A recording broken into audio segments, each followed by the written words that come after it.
everyone! Happy New Year! You're listening to Paris Corner. Hindi siya mukhang corner, pero corner to ng room ko. Dito ako sa side. It's my safe space. It's my whatever I wanna think about. Arte. Anyway, meron akong bagong amats. Meron akong bagong hobby. Nagbabasa ako ng mga threads online. If you know threads, it's kind of like, I would call it space ng mga millennials. X, like Twitter, something like that. Pero yeah, threads. It's under Meta. Bago ko siyang amat. So, babasa-basa ako ng mga, yung mga rants ng mga tao, ganyan. Pero ako nabasa dito na medyo relate ako. Tapos sabi niya, eto yung thread. Guys, may tanong lang ako, normal lang ba na higpitan pa rin ng mga magulang ang kanilang anak kahit may trabaho na? I mean, yung BF ko kasi nag-rant sa akin kasi parang wala na siyang personal life.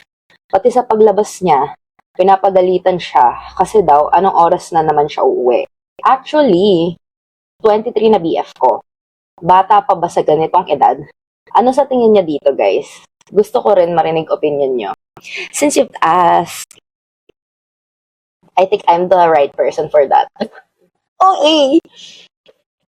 Kasi, someone who came from a household na super higpit din.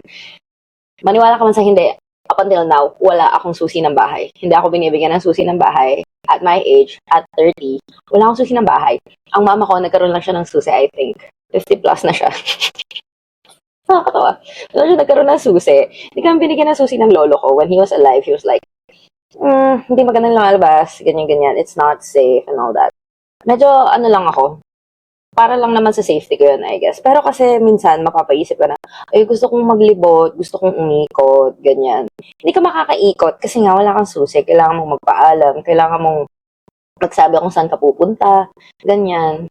Tsaka pinalaki din kasi ako talaga na, well, huwag masyadong umuwi ng late. So, kaya mga friends ko, minsan ina-answer nila ako, paano ka magbo-boyfriend yan? Paano ka mag-aasawa? Hindi ka lang makalabas ng bahay ng late. Like, halimbawa, lalabas ako. Text ako. Nasaan ka na? Something like that. Or, gusto nila, kung lalabas ako, kung pwede, ihahatid ako ng kasama ko pa uwi. Hindi ako magko-commute. Ganun. So, to answer this question, bata pa ba sa ganitong edad? 23, 30. So, yes, bata pa naman. I think, maybe because sa culture natin in the Philippines, hindi uso yung aalis ka sa poder ng parents mo. Hindi siya masyadong uso. Hindi katulad sa ibang countries na very independent yung mga tao. Dito sa Philippines, medyo close-knit pa yung pagiging, like, ang tawag dito. Basta, yung mga bata, like us, tumitira pa yung iba talaga. Like me. Ako, ang reason ko naman is, wala kasama yung mom ko and yung lola ko. So, ako lang, ang natatanging ako, as in, ako lang, sabi ko yung buhay ko. Anyway, ang ano ko lang is, if nandito ka pa, kung nag-rant siya or nag-reklamo siya, like 22 na siya, can he fend for himself? If yes, pwede siyang bumukod. Ari din na siya nagre-reklamo, di ba? Hawak niya yung time niya, hawak niya yung money niya. Like, di ba? Pwede mong gawin. He has the capacity to be independent. Kung meron naman siyang capacity, so, hindi umalis siya. Ganun. Kung ayaw niyang pinagbabawalan siya, kung ayaw niyang may nakikialam sa kanya, at ayaw niyang pinapagalitan siya, I think it's best na bumukod na if he has the capacity to fend for himself. Sabi nga ng mga comments dito, I still live with my parents and I'm 37. Since this is their house, I still would need to let them know where I am going and what time I'm coming home. I also send the Grab link to my mother to ease her mind. The world is not a safe place as we used to, so tama pa itong sinabi niya. The world is not as safe as we used to. Dapat no to eh. So anyway, it's just respect to let them know if you don't like their rules.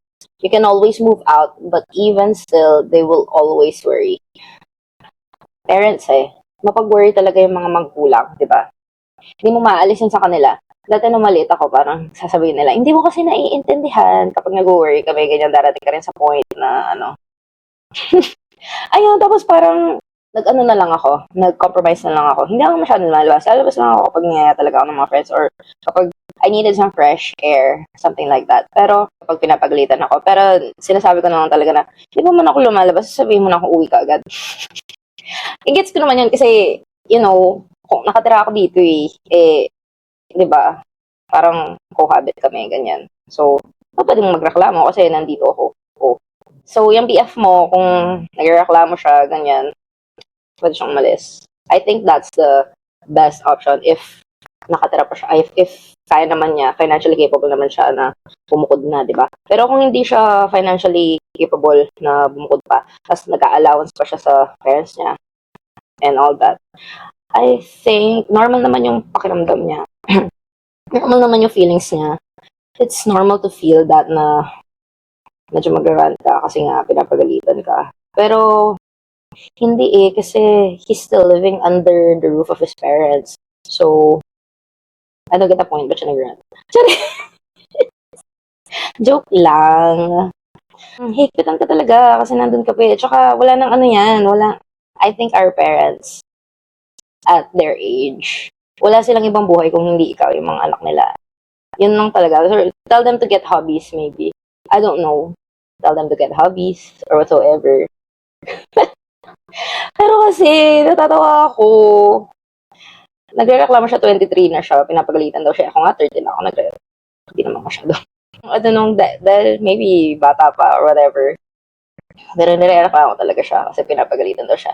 Nung gusto mo, nandun ka sa puder. Kung ayaw mo pagalitan, lumayas ka. If you can financially support yourself, lumayas ka na lang. Para at least, hindi ka pinapagalitan.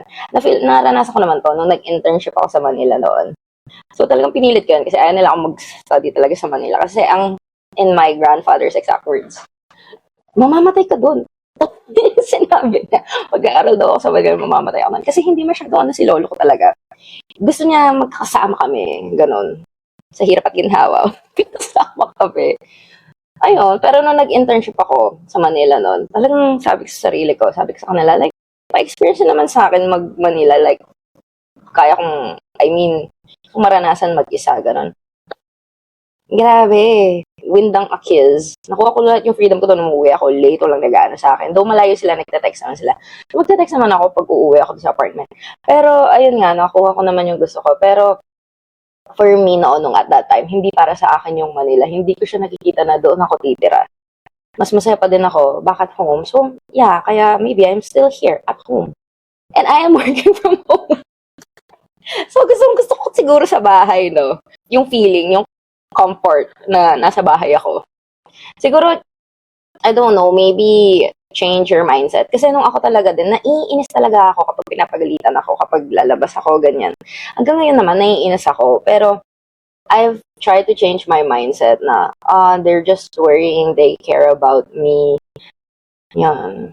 Pero syempre, ako pinapagalitan ka, syempre maiinis ka, diba? Tsaka ang tanda mo na, kahit ako noon, nung edad kong ganito naman, nafe-feel ko naman noon, like, nung 23 ako, tapos lalabas ako, tapos papagalitan ako. Ng oras ko, ganyan. Ganyan lang talaga sila. I think in Filipino culture, ganyan lang talaga mapag-worry ang mga parents natin. At lagi naman sasabihin na, papunta ka pa lang, pabalik na ako. Lagi naman sinasabi yun. I think they just care about your BF, you know.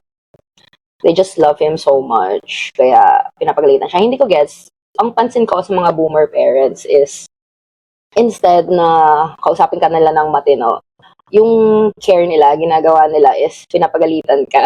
Na para bang maiintindihan mo sila at magigets mo sila na kapag pinapagalitan ka nila para papasok sa kokote mo na they care for you. Pero kasi iba kasi yung culture, 'di ba? I mean, iba yung generation, yung the generation gap. Kaya yung feeling ko din, yung parents natin hindi sila naiintindihan ng parents nila, our grandparents, something like that.